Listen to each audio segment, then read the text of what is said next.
May moderno kahimana na ang Mandaue City Public Library aron makaabag sa pagbasa ug pagsuwat sa mga visually impaired individual nga taga-dakbayan sa Mandaue. Kung unsa kini atong sayran, pinaagi sa report ni Nico Sereno.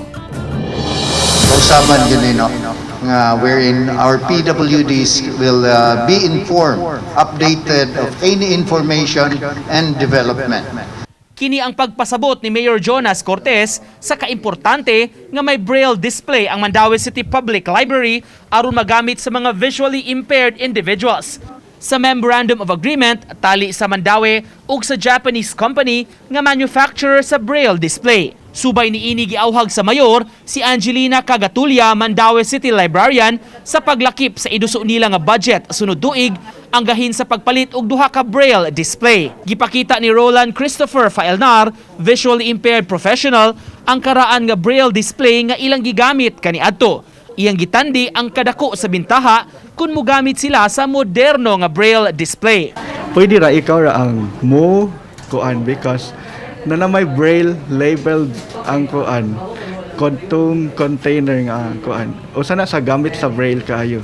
Nakatala og 157 ka mga visually impaired individuals ang Mandaue City Library nga mahimong makapahimus sa braille display nga gipagamit kanila.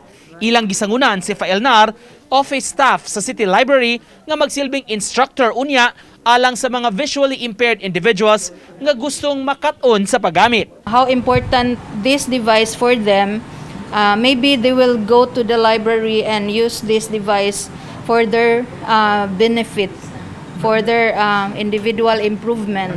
Samtang gipasabot ni Elvis Ryan Gabukan, management representative sa Japanese company, nga susama sa usa ka keyboard ang braille nga mamahimong ikonektar sa monitor sa computer o kaha sa Android nga mga gadget.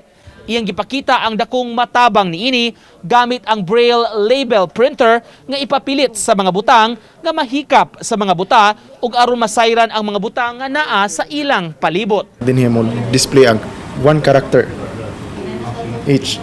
Then diri ang ilang mga key, mag-type sila or mag-navigate sud sa PC or sud dinhi kuan.